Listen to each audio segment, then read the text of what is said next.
Yeah. And now is one of my favorite segments, Pich, because I get to just sit back and soak up some more knowledge from that treasure trove of yours that I see behind you, where we're going into Magic the Card Gathering, ladies and Magic the Card Gathering, ladies and gentlemen, where Pich dives into his treasure trove as he's just done and pulls out some gems for us, some NBA Orlando Magic cards that tell some stories about our favorite franchise, the Orlando Magic. So what have you chosen for us today, Pich?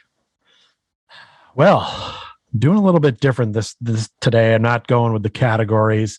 Really? I'm thinking about trying to find a way to switch this thing up. I think I want to see you do one at some point. All right. And we are really starting to get into the card game. And Yes, I have selected a number of cards today. I want to tell you a little bit about the origin of where I got these cards, and that's kind of what makes them fun.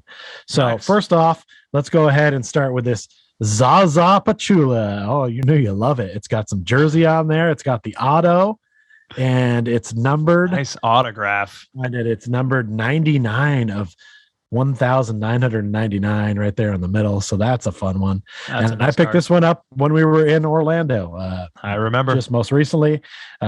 Just one of those kind of cards I saw and was like, I gotta buy this card. Like, it's just fun. I kind of forgot that. I mean, I knew he was been on the Magic, but like, I didn't know he was on the Magic in an era where they were doing this to cards. So I was like, this is a must-have for me because it's just obscure and weird.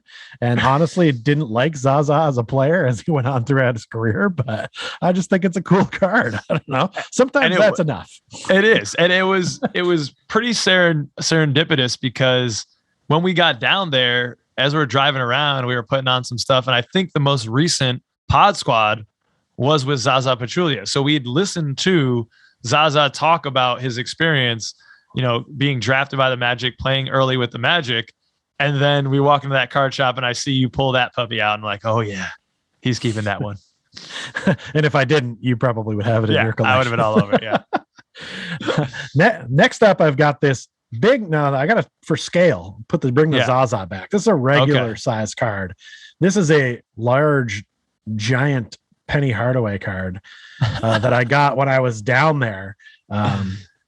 I believe in his rookie seal. Look at him on the back, rocking the chain over the shirt. Oh, this is so 90s. It hurts right there. Woo, man. But I remember picking up this card at a gas station when I was in Orlando as a kid. They had them just on the counter, and I asked, like, what are these for? And he's like, oh, yeah, you can just take them.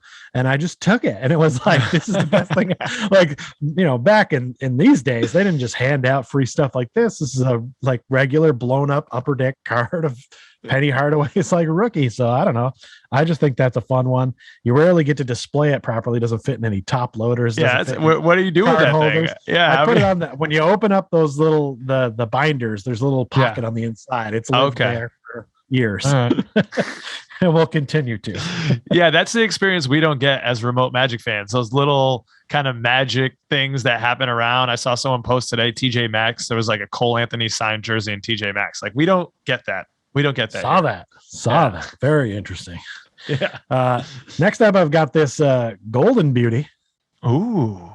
And this one I picked up when we were also in Orlando, but I picked it up for a reason. Not just because it's the gold version, but because I remember having the non-gold version of this card and busting it open in a pack and really loving it.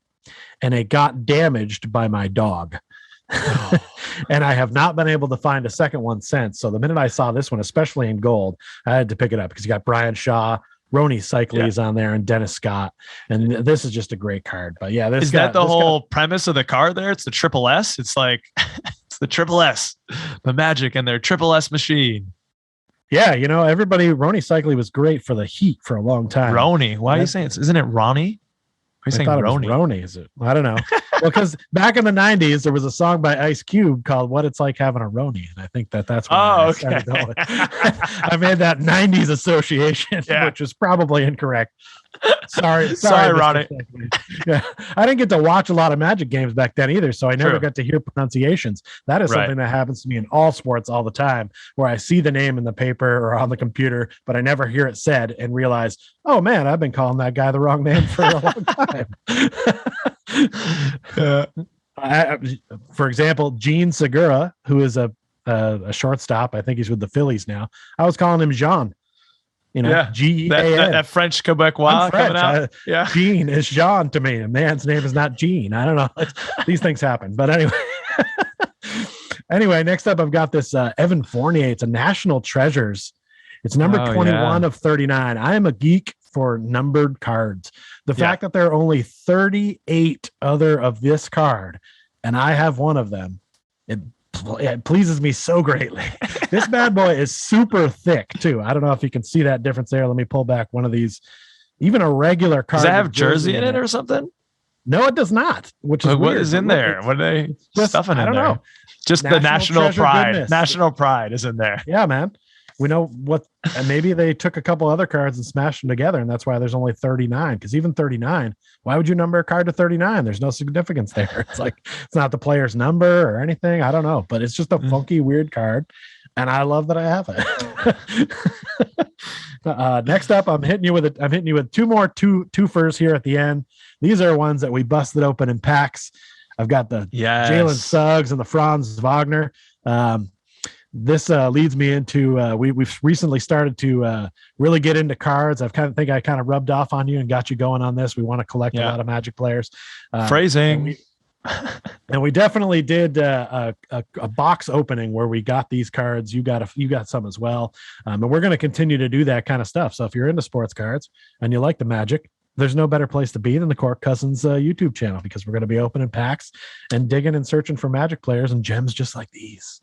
Yeah, that is a good story behind that. And it is going to start I think we already have the 21-22 Hoops hobby box on its way, and the Donruss are coming out soon. So look out for that. We'll be opening those packs and then giving away and selling some cards that we don't want to other fans. So keep an eye out. I definitely already kind of spoiled some stuff for myself by watching other people's videos opening them, because I just wanted to know what's in there. I need to know what I'm looking for.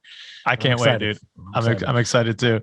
All right. Lastly, we've had a lot of luck on this show of speaking things into existence.